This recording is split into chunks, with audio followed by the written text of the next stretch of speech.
Good morning students. आज हम पढ़ेंगे भारतीय न्याय व्यवस्था की कुछ विशेषताएं। जैसा कि आप सभी को पता है कि भारतीय राजनीतिक व्यवस्था ब्रिटिश राजनीतिक व्यवस्था से बहुत अधिक प्रभावित है।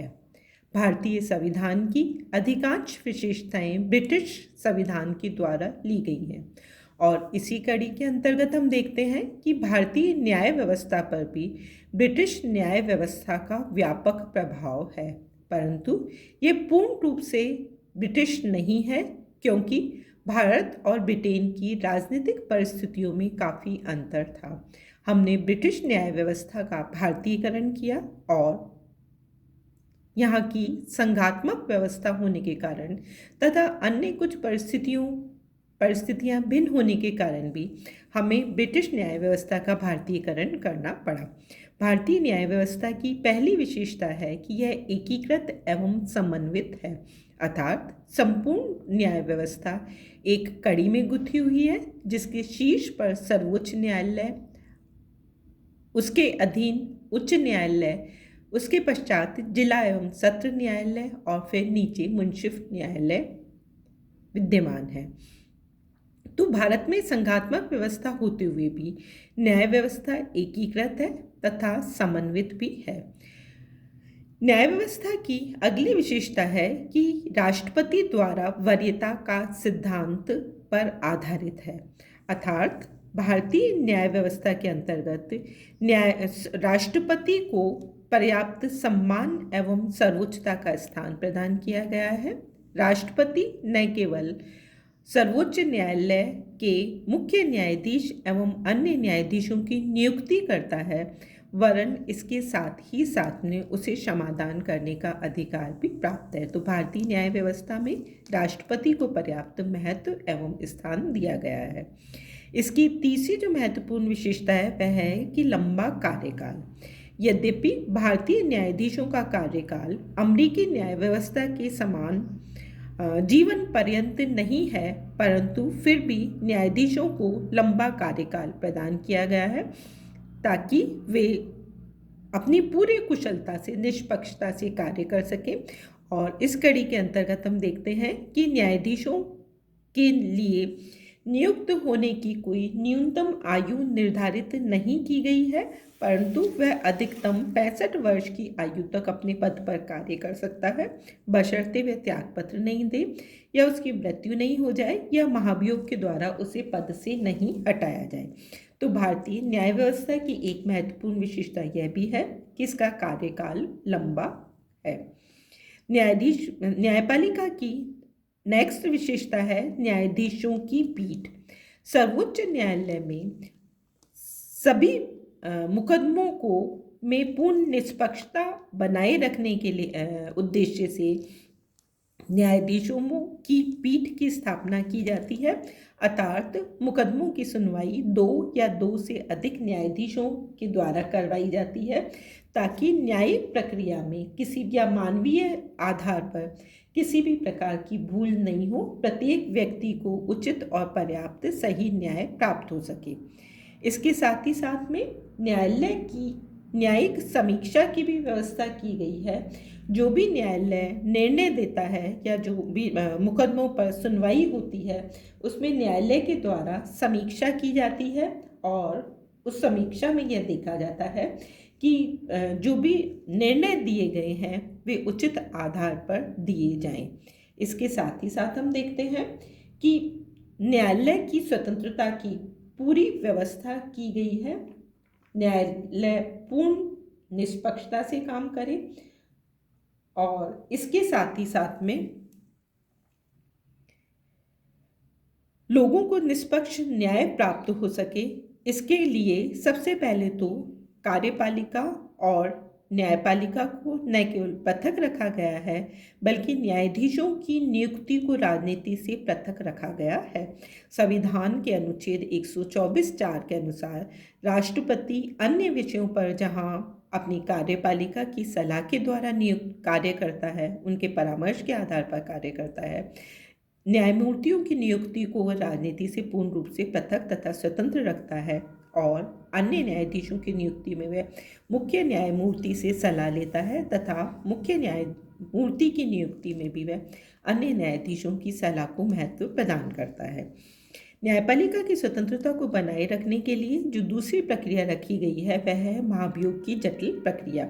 भारत में न्यायाधीशों को पद से हटाने की प्रक्रिया को जटिल रखा गया है।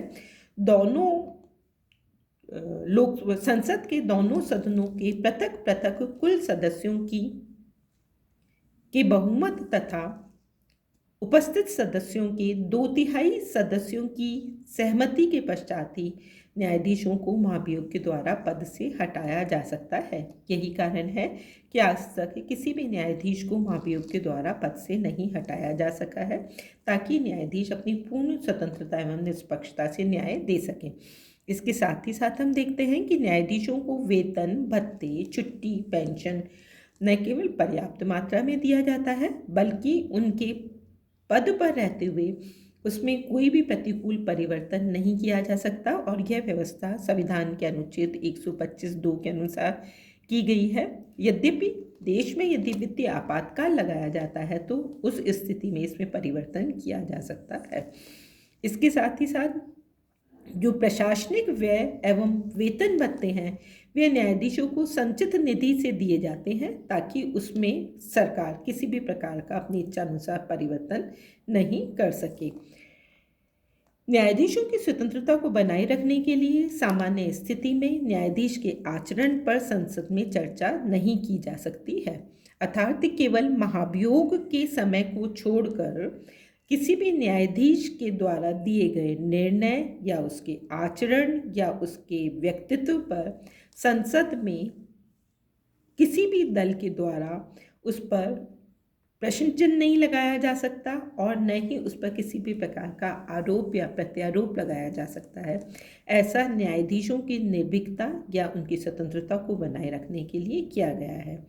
इसके साथ ही साथ हम देखते हैं कि न्यायाधीशों पर अवकाश के बाद वकालत पर प्रतिबंध लगाया गया है, अर्थात सर्वोच्च न्यायालय का कोई भी न्यायाधीश या उच्च न्यायालय के न्यायाधीश अवकाश प्राप्त हो सेवानिवृत्ति के बाद वकालत नहीं कर सकते हैं और ऐसा न्याय प्रक्रिया को निष्पक्ष बनाए रखने के लिए या न्यायालय को स्वतंत्र बनाए रखने के लिए किया गया है। इन सब के साथ ही साथ हम देखते हैं कि न केवल संसद बल्कि संसद के बाहर भी न्यायालय की कार्यप्रणाली या न्यायाधीशों के आचरण या उसके निर्णय पर की आलोचना नहीं की जा सकती है। तो यह न्यायपालिका की स्वतंत्रता को बनाए रखने के लिए किया गया है। इन सब के साथ ही साथ हम देखते हैं कि भारत में न्यायपालिका की एक विशेषता यह भी है कि यहाँ पे न्यायपालिका व कार्यपालिका का पृथक्करण किया गया है।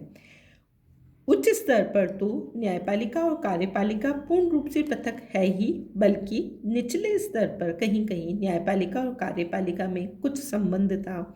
नीति निर्देशक तत्व में निर्देश दिया गया था कि न्यायपालिका और कार्यपालिका को पृथक पृथक किया जाए और उच्च स्तर पर तो संविधान निर्माण के समय ही न्यायपालिका और कार्यपालिका को पूर्ण रूप से पृथक किया गया है, ताकि न्यायपालिका पूर्ण रूप से निष्पक्षता से कार्य कर सके और कार्यपालिका अपने पृथक क्षेत्र में कार्य करे।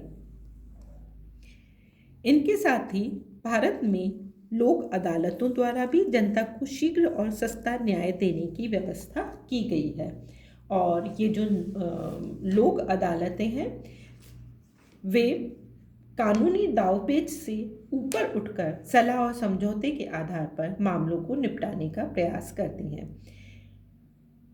इससे न केवल सामान्य न्यायालयों का कार्यभार कम होता है, बल्कि बदली हुई परिस्थिति में न्यायालय रचनात्मक भावना के अनुरूप समाज और परिवार को जोड़ने का भी कार्य करते हैं। जनहित याचिकाओं के माध्यम से भी देश के निर्धन, अशिक्षित तथा असहाय वर्ग को न्याय दिलाना भारतीय न्याय व्यवस्था का एक नवीन और सुखद अध्याय है।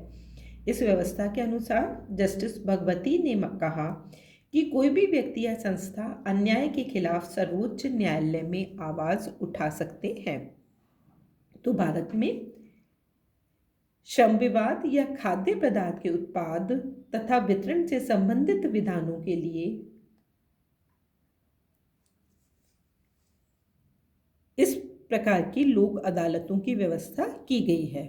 इनके साथ ही साथ हम देखते हैं कि संसद व राज्य विधानमंडलों द्वारा अभिकरणों का प्रयोग भी किया गया है, अर्थात संसद और राज्य विधानमंडल ने समय समय पर विभिन्न प्रकार की अभिकरणों की स्थापना की गई है जो विभिन्न प्रकार के मतभेदों को हल करते हैं, जिसमें हम देखते हैं कि श्रम विवाद या जो खाद्य पदार्थ हैं उनके उत्पादन तथा वितरण संबंधी विवादों के लिए संसद के द्वारा पृथक व्यवस्था की गई है। तो भारतीय जो न्याय व्यवस्था है उसकी ये कुछ विशेषताएं हैं जो कि सर्वोच्च न्यायालय या कुछ अन्य न्यायालयों में भी हमें दिखाई देती है। अब हम पढ़ेंगे अगली कक्षा में सर्वोच्च न्यायालय का गठन एवं उसके कार्य एवं शक्तियाँ।